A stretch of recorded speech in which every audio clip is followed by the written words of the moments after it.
Muy buenas amigos y amigas de Ciencia en Boulevard. Mi nombre es Álvaro Carmona y en primer lugar me gustaría daros la bienvenida a esta nueva charla, por supuesto, que quería titular La ciencia elevada al cuadrilátero, ¿vale? En la que me gustaría poner en cuestión la concepción que tenemos sobre el debate científico, ¿vale? Y la importancia del debate para el avance de la ciencia. Quisiera, sobre todo, agradecer a la organización de Ciencia en Boulevard que haya contado conmigo, entre todo, el elenco de All Stars que han estado trayendo durante estas últimas sesiones a todas nuestras pantallas. O sea que para mí es un honor poder formar parte de este grupo. Así que, vamos a darle caña. A ver, yo me voy a poner los guantes. Eso es lo primero. Y también me he echado una copita porque ya que estamos en Boulevard, qué menos, ¿no? Así pues nos sentimos un poquito más como si estuviésemos en un bar, ya que todavía no están abiertos. Lo primero que os estaré preguntando es, como dijo la Veneno, ¿y tú quién eres? Bueno, pues como he dicho, mi nombre es Álvaro Carmona y soy licenciado en Bioquímica por la Universidad de Sevilla. Después de acabar la carrera me fui a Barcelona, la Autónoma, y hice allí un máster en neurociencia, que fue la leche, la verdad. Me sentó genial a nivel de apertura de mente. Me sentó, de maravilla. Y no contento con eso, pues me enrolé de nuevo en la Universidad de Sevilla y hice un segundo máster en investigación médica, clínica y experimental. Tras el cual me surgió la posibilidad de irme a Roma con un contrato para realizar mi tesis doctoral en el Departamento de Medicina Molecular. Y el pasado febrero, pues di a luz a una tesis. Estoy muy contento, ya digamos que me ha salido más pelo, tengo menos arrugas y tal, y la verdad es que estoy súper contento de haber podido finalizarla. Y mientras tanto, pues ahora mismo me encuentro como se diría en la jerga de Infojobs, en búsqueda activa de trabajo. Así que pues me dedico un poco a la divulgación científica. Muchos de vosotros y vosotras pues me conoceréis de mi faceta como S de Ciencia, que estoy en Twitter, en Instagram, en YouTube. Y quien no lo conozca, pues les recomiendo que se pegue un garbeo por estas redes y le eche un ojito, porque seguramente encuentre algo que le interese y será totalmente bienvenida a la familia.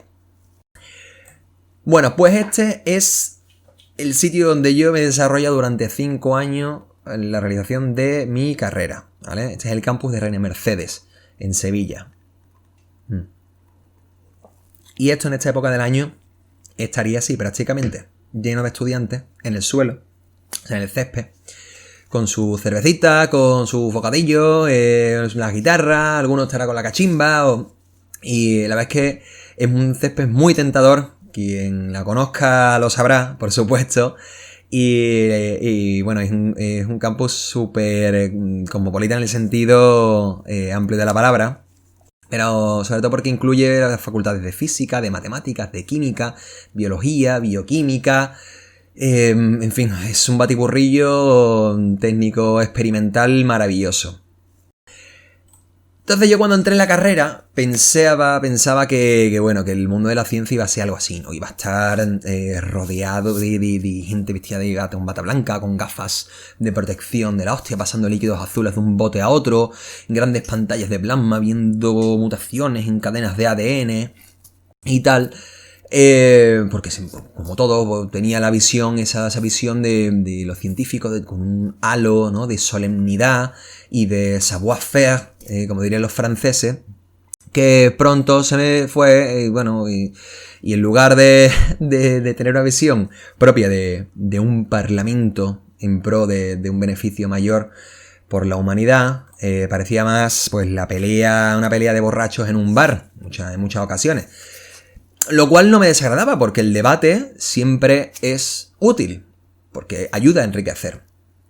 Cuando uno se queda las ideas para uno, no se da cuenta de los errores que está cometiendo. Es necesario tener a un igual delante que te haga ver a tus errores y te ayude a mejorar. Es por ello que yo siempre me remito a la ley de Hipócrates, en la que decía que bueno, en la realidad hay ciencia y hay opinión.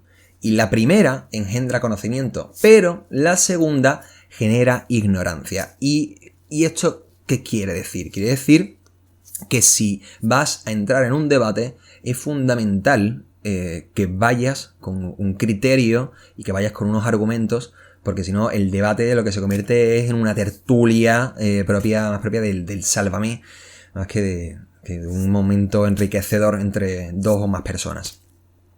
Entonces, para mí el debate es una cuestión muy heraclitiana. Si nos metemos en terminología filosófica, a quien se acuerde, yo me acuerdo pero de refilón de la filosofía de bachillerato, ¿vale? Cuando dimos los presocráticos, estaba Heráclito de Éfeso, que afirmaba que el arjé del mundo, el origen del mundo, era el fuego, era la tensión, era el conflicto. Y era esta tensión entre fuerzas opuestas la que mantenía vivo el universo. Y esa es la clave de todo lo que vamos a ver a partir de ahora. Partiendo de la base de que el debate es fundamental y que la historia pues está llena de conflictos épicos que han hecho avanzar nuestra concepción del mundo a base de derrumbar a patadas los muros del inmovilismo. Estos debates pues fueron en su momento el centro de atención de la sociedad, dado que pues a menudo la recompensa pues era la gloria eterna, la riqueza y el prestigio ilimitados, o incluso el Nobel. Pero de lo contrario, si perdías el debate pues podría implicar la ruina personal, el desprestigio o incluso la muerte. Sí, efectivamente, la muerte. No olvidemos el pur si muove, Galileo Dixit, tras ser juzgado por la Inquisición por herejía, ¿no? Al insinuar que la Tierra rotaba alrededor del Sol. Bueno, habráse visto. Galileo pues tuvo entre comillas suerte porque le hicieron un juicio rápido y tal como personaje polémico que era, pero al ser también muy relevante en la sociedad de su época, pues le pusieron un arresto domiciliario y murió de viejo. Pero la misma suerte no la corrió Giordano Bruno. Giordano Bruno, que pues este napolitano que hablaba sobre la relatividad del movimiento, ¿vale? En el siglo XVI, o sea que ya hay nivel aquí. Pues este señor pues afirmaba que la Tierra no era estática y que no era el centro del universo. Y por tanto, basándose en estudios, por ejemplo, de los sistemas de referencia, hablamos de física, es decir, que el tío cogía y desde lo alto del mástil de un barco pues lanzaba una piedra y veía que no caía a los pies del mástil, sino caía a una cierta distancia. Por lo tanto, empezó a elaborar teorías en torno a estos sistemas de referencia que afectaban al movimiento de los cuerpos. O sea, muy, muy innovador.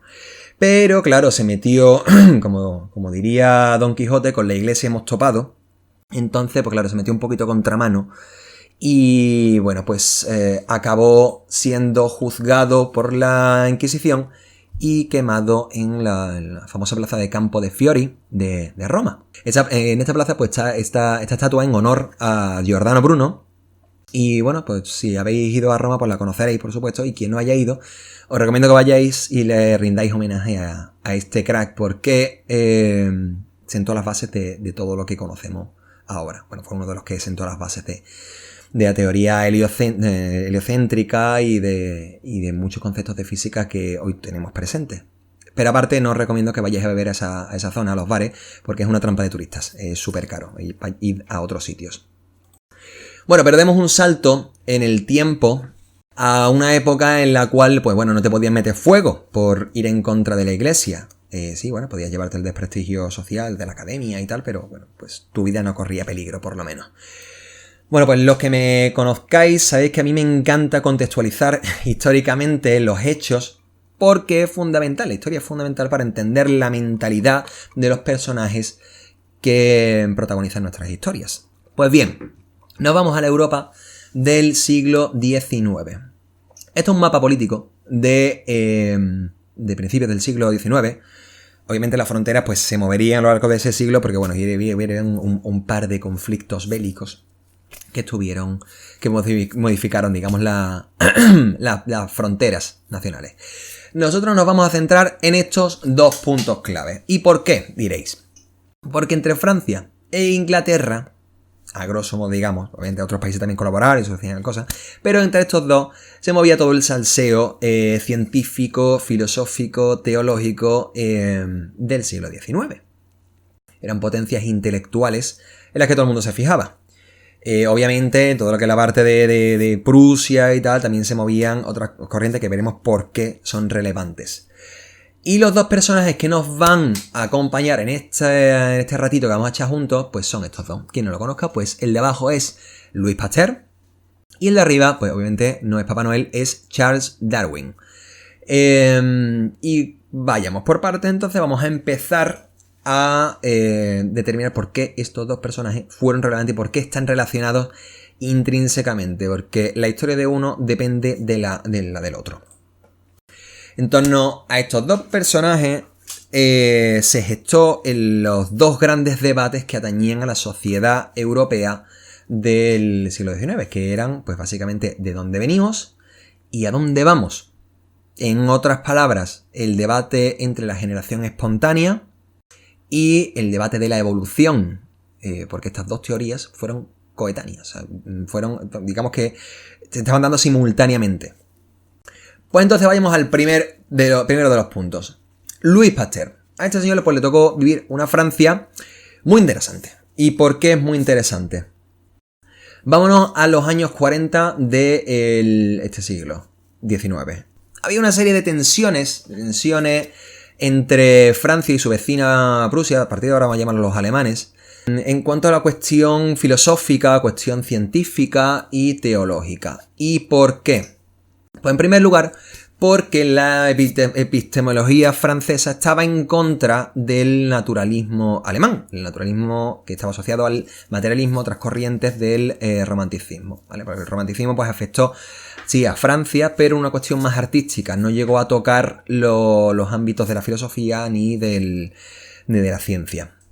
En este momento, pues estamos en una Francia altamente conservadora, que le había cogido un poquito de alergia a todo lo que oliese a revolución. Porque digamos que después de haber pasado una revolución francesa un tanto trambólica, como todos sabremos, bueno, los que hayamos estudiado, hayamos leído un poco sobre la revolución francesa, sabremos que ahí se perdió un poquito la cabeza.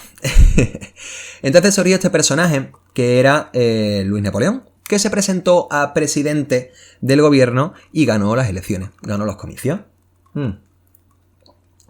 ¿Y cómo ganó los comicios? Pues muy interesante, porque el tío fue muy zorro y se alió con la iglesia. Entonces, ¿por qué? Porque la iglesia controlaba las pequeñas parroquias del campo. Y en una Francia muy agricultora, o sea, estaba muy ligada al campo, esto era fundamental para ganar unas elecciones. Por lo tanto,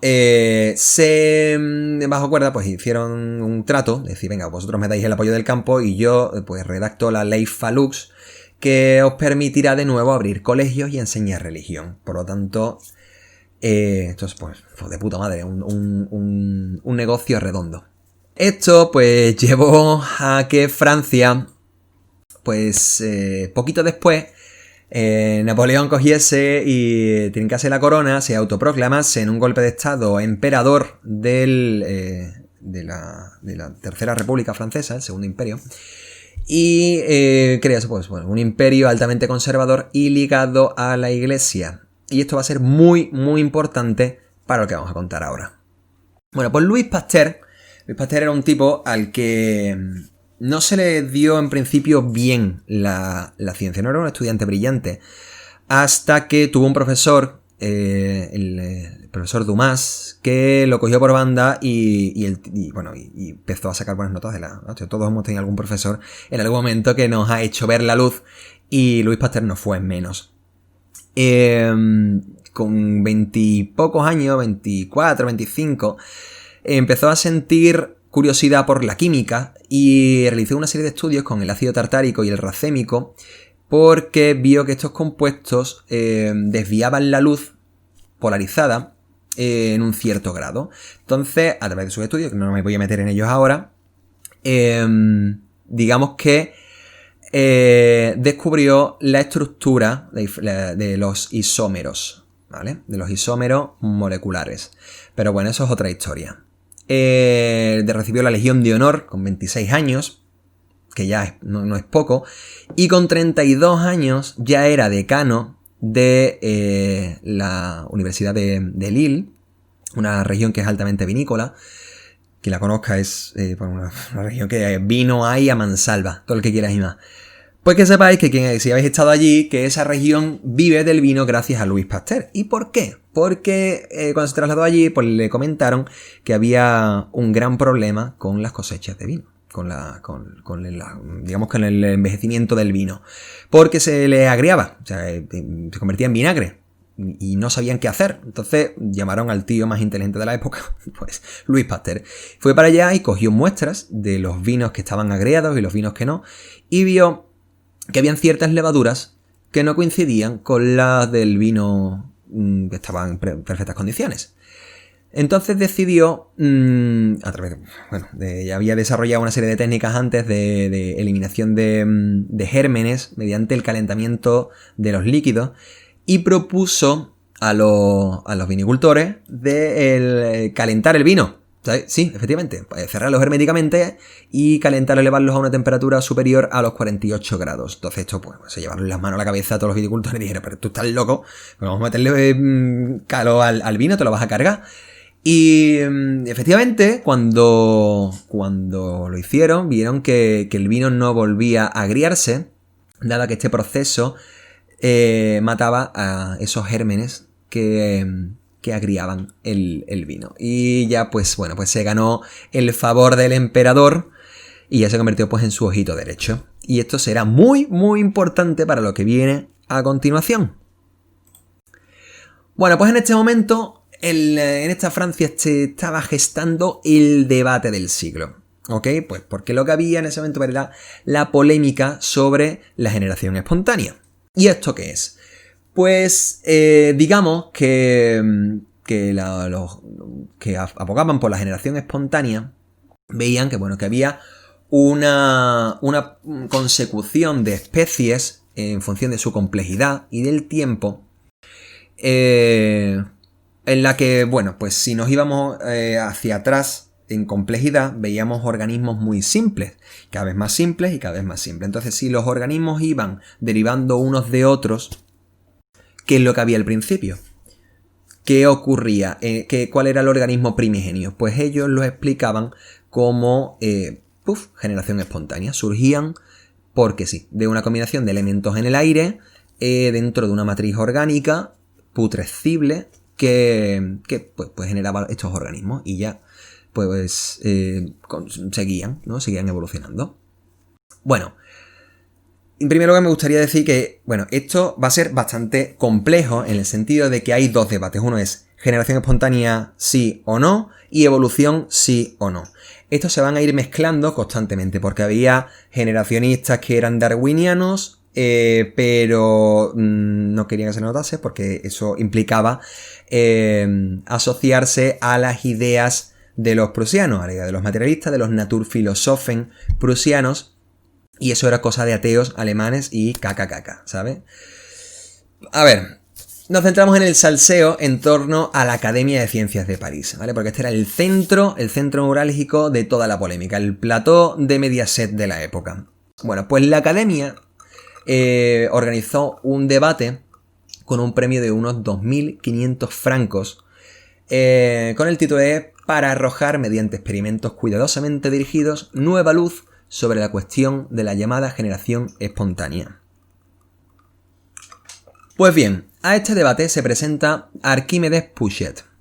Archimedes Pouchet era un médico naturalista que tenía 60 años en aquel entonces y era director del Museo de Historia Natural de Rouen. Y aparte formaba parte de una serie de sociedades científicas de la época, o sea que era un miembro honorario de estas sociedades y era muy, muy relevante en su época, se tiene bastante en cuenta. Pues este señor había llevado a cabo una serie de experimentos para aportar pruebas en favor de la generación espontánea, mediante los cuales se quiso enfrentar a esta cuestión. Pues bien, como ocurre siempre, el debate se politizó de un modo muy interesante. Y por eso era importante comprender el contexto histórico de la época. Off the record, Napoleón III se acercó a la academia y les dijo, mira, pues no te quiero decir nada, ¿vale? Te comento. Pero estos prusianos, ¿vale? No pueden llevarse el gato al agua. Porque, digamos, el aceptar la teoría de la generación espontánea implicaría aceptar que tienen razón. Y esto no es una cuestión científica, sino una cuestión de Estado. Por lo tanto, cogieron a su paladín, que era Louis Pasteur, que con 35 años estaba un poquito tieso de dinero, porque bueno, lo invertía todo en sus investigaciones, y bueno, digamos que le empujaron un poquito a presentarse y a desmontar las teorías del Yayo Pouchet. Pasteur ya había realizado una serie de experimentos basándose en aquellos realizados por Spallanzani, el italiano Spallanzani, que había demostrado que si calentabas un caldo biológico y después lo cerrabas herméticamente, este no se podría, no llegaba a generar organismos. Por lo tanto, su teoría era que el aire que está fuera está contaminado y si tú proteges a tu líquido, pues no se inocula de esos microorganismos que están en el aire. Por otro lado, los pro generación espontánea lo que decían era que la vida se generaba por una combinación de elementos del aire que también estaban en la materia orgánica y esa vida pues se generaba porque sí. Por suerte, para la comisión ganó Louis Pasteur, primero por incomparecencia de Pouchet, que ahora veremos por qué, y segundo porque Pasteur ofreció un modelo experimental que satisfizo la pregunta del debate, mediante un sistema en el que se calentaba el aire antes de ser inoculado dentro de un líquido previamente esterilizado, en el que pues no surgieron ninguna forma de vida. Entonces, pues demostró el hecho en sí. No quiero yo ni decir que que este fuese el único momento de la historia en el que se politice el debate científico, ¿no? Pues bien, estos fueron los dos modelos experimentales que ofrecieron. El de arriba es el de Pouchet y el de abajo es el de Pasteur. Pues bien, el experimento de Pouchet consistía en tomar una botella con agua hirviendo, ¿vale? Pues la cerraba herméticamente y la sumergía invertida en una vasija de mercurio. Ok, hasta ahí bien. Cuando el agua se había enfriado, pues abría la botella bajo el mercurio e introducía medio litro de oxígeno, producido químicamente, y una pequeña cantidad de una infusión de heno, calentada en torno a unos 100 grados. Bueno, pues suponía que estas precauciones eran suficientes para impedir la presencia de microorganismos en la botella, pero estos siempre aparecían en la infusión. Entonces, ¿qué ocurrió? Porque los cultivos que se contaminaban, pues para él eran la prueba inequívoca e irrefutable de la generación espontánea. Pues, por otro lado, Pasteur, que vemos abajo su modelo experimental, él eliminó la fuente de contaminación calentando el aire primero. Y en su caso, pues no surgía esa vida. ¿Y esto por qué fue? También tenemos que decir que Pasteur aquí esquivó una bala de la hostia. Y voy a decir por qué, es muy gracioso. Porque Pouchet utilizaba una infusión de heno y Pasteur utilizaba una infusión de levadura. Para esterilizar una infusión de levadura hacen falta apenas 100 grados. Pero para esterilizar una infusión de heno hacen falta 120 grados. Si Pasteur hubiese utilizado la de heno o Pouchet la de levadura, el resultado hubiese sido totalmente distinto y hubiese estado en un apuro Pasteur. Obviamente sabemos que tenía razón Pasteur y tal, con la generación espontánea no tiene sentido de ninguno, pero bueno, ahí esquivó esa bala.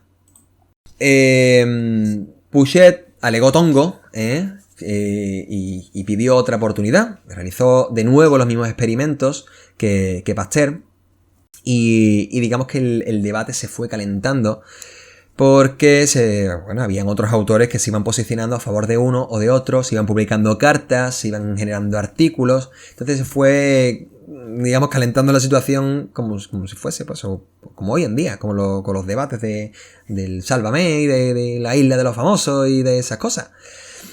Uno de los personajes más relevantes de este punto de calentamiento del aire, de calentamiento del ambiente, digamos, fue Clemence Royer, que ahí la vemos con su pelazo, ella monísima, que la tía cogió y publicó en la Francia conservadora, religiosa, imperialista y tal, y antidarwiniana. Bueno, pues ella tradujo al francés El origen de las especies de Darwin y La vida de Jesús de Ernst Renan.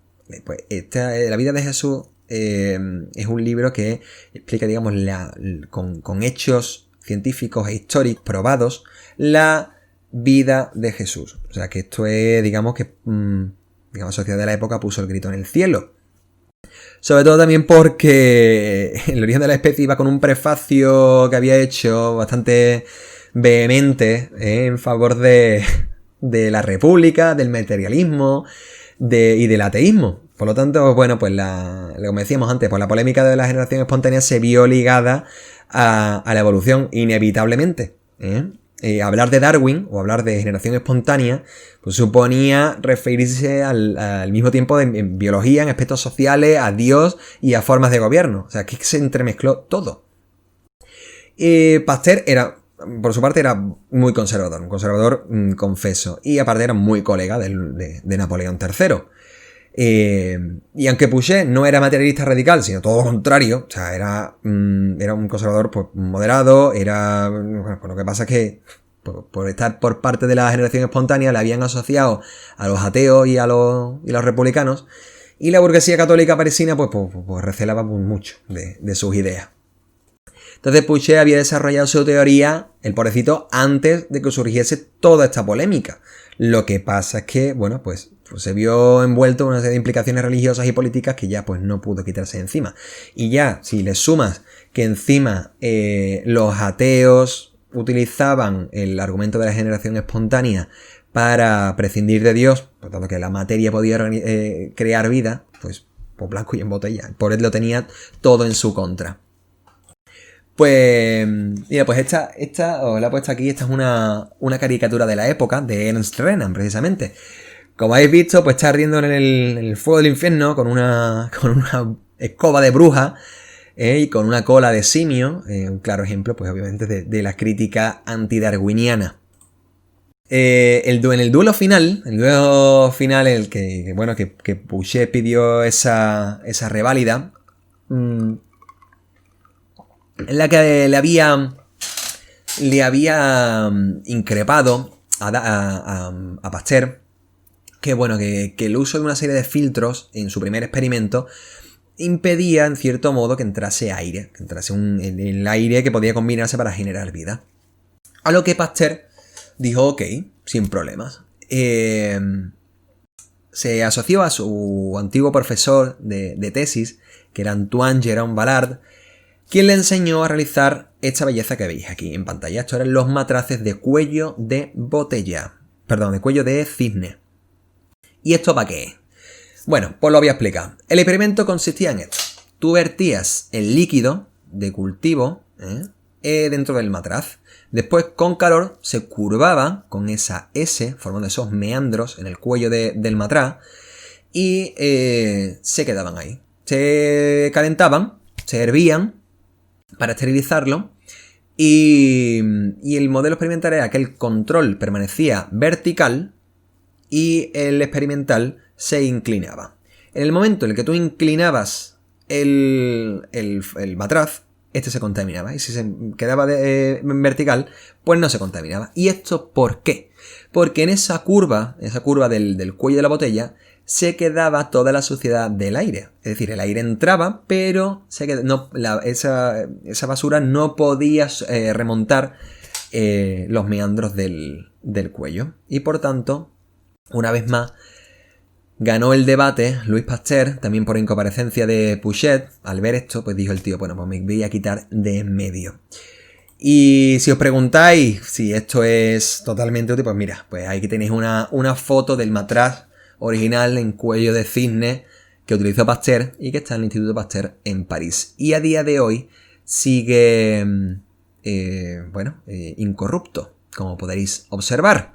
Nos vamos a ir al escenario B de nuestro siglo XIX. Es decir, nos vamos a Inglaterra.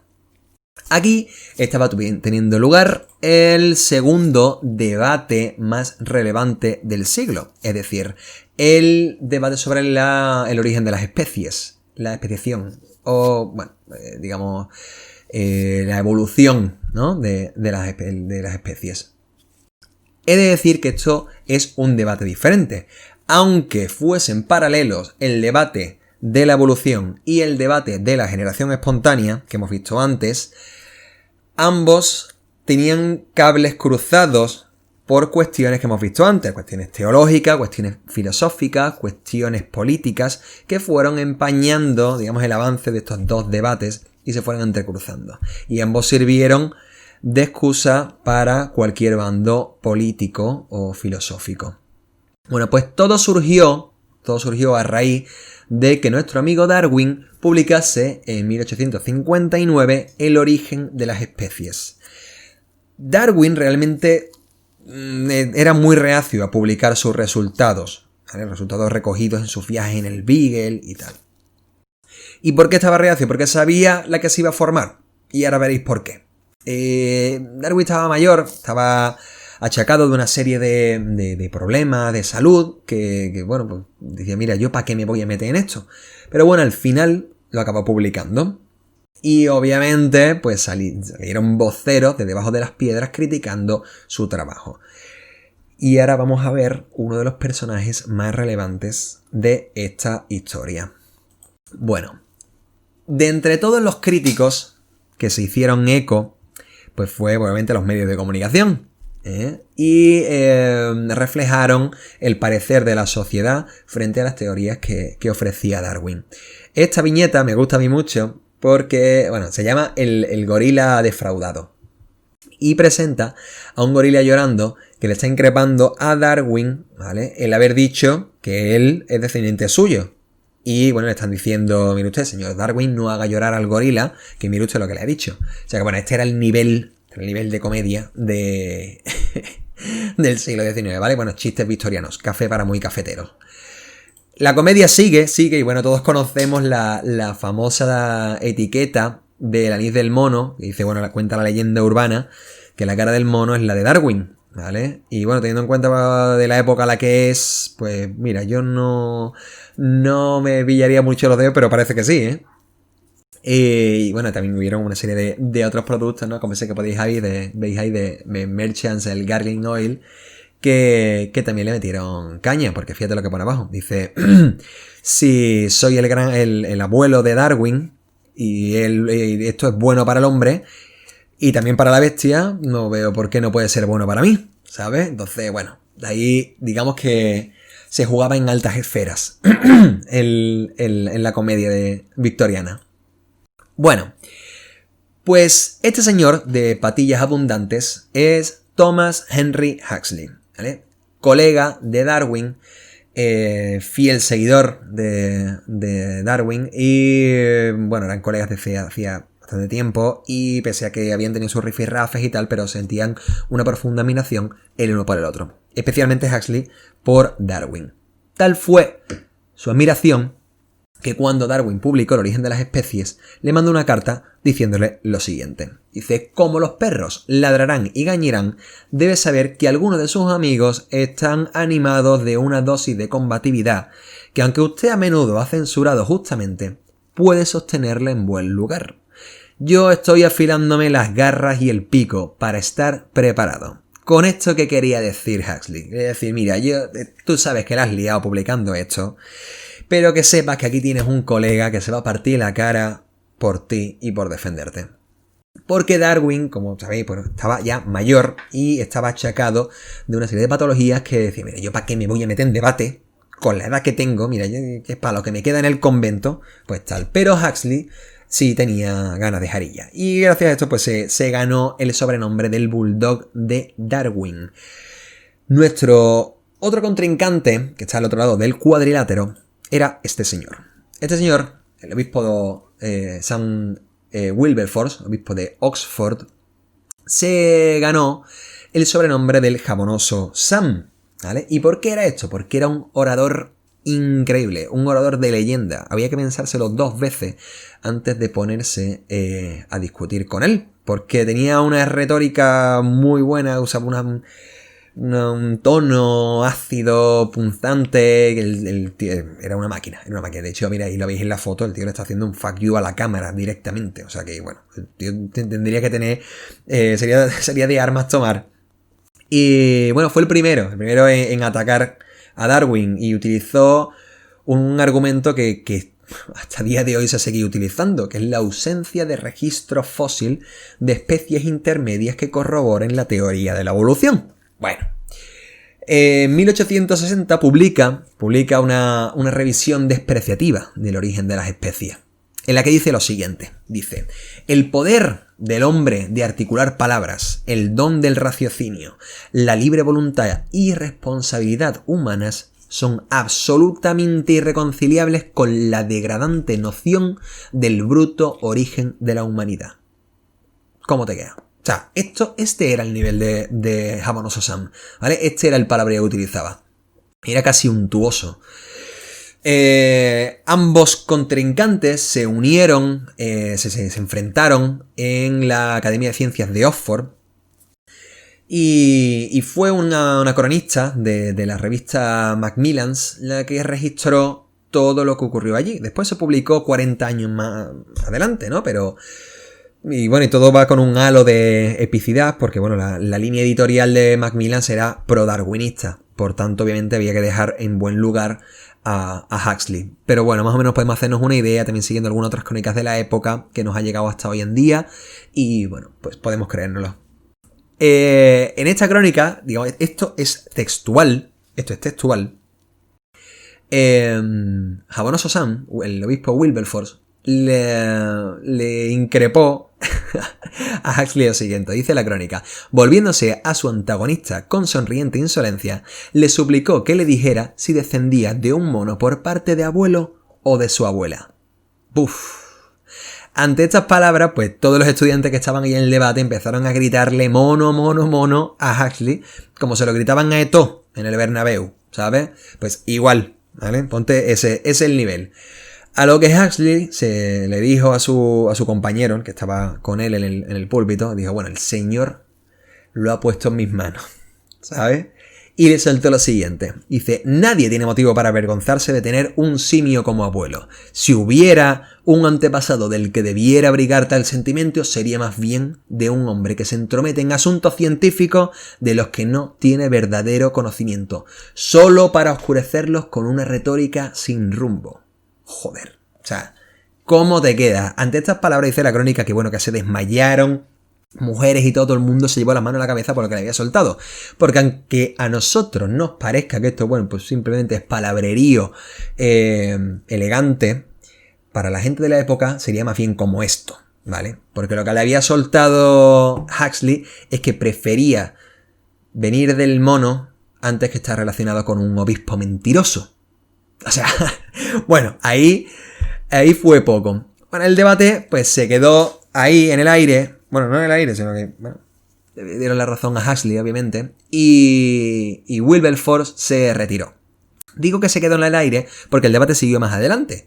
Y fue el compañero, el segundo de Wilberforce, que fue Richard Owen, ahí en esa carita, está pobre, también mayor. Era un biólogo que fue el que acuñó el término dinosaurio. Tal cual, ¿vale?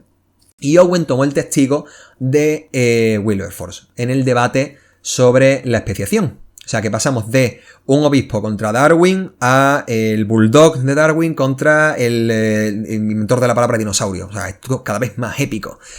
Huxley publicó la evidencia del lugar del hombre en la naturaleza en el 63 y en él incluyó este diagrama tan chulo que veis, que es un estudio anatómico de los esqueletos de diferentes grandes simios en comparación con el esqueleto humano. Y esta era la evidencia que ofrecía Huxley para decir que, bueno, pues hay evidencia científica de que el ser humano y los grandes simios, pues al menos tienen un antepasado común. El registro anatómico nos lo certifica.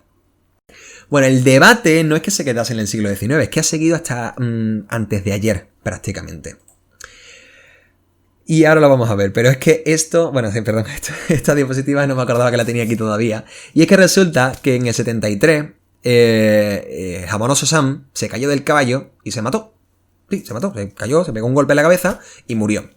Y para que veáis hasta qué punto llegaba la rivalidad de Huxley y la guasa contra el obispo, esta es una frase que soltó él. Dijo, la realidad y sus sesos entraron en contacto y el resultado fue fatal. O sea, tío, ya te vale, ¿sabes? Cojones, se ha muerto. Una cosa es el debate científico y otra cosa es llevarlo al terreno de lo personal. Así que, como veis que, bueno, pues Huxley y Sam no se llevaban muy bien, que digamos, hasta el fin de sus días. Bueno, y como decía, el debate sobre el origen de las especies y la evolución de las especies ha seguido, se ha metido en el siglo XX, se ha metido hasta, ya se la semana pasada prácticamente. Uno de los casos más relevantes ocurrió en Estados Unidos, saltamos el charco, para asistir al juicio del mono, ¿vale? Que ocurrió en 1923. Y fue en contra de John Scopes, que era un profesor de educación física que había sido juzgado por enseñar la teoría de la evolución a sus estudiantes, totalmente en contra de la ley Butler, que era una ley de ese mismo año que prohibía prácticamente enseñar toda teoría que fuese en contra de la creación divina. Tal cual.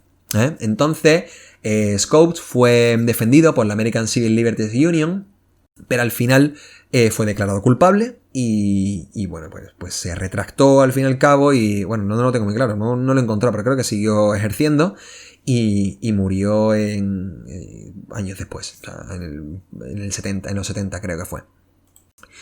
Pero este debate tiene miga, es que tiene mucha miga y hasta el día de hoy todo el mundo ha oído de algún obispo actualmente que haya dicho que bueno, que las teorías de la evolución, esto sobre todo el debate sobre todo está en Estados Unidos, con el debate del creacionismo. Y siempre está relacionado con personajes importantes de la jerarquía eclesiástica.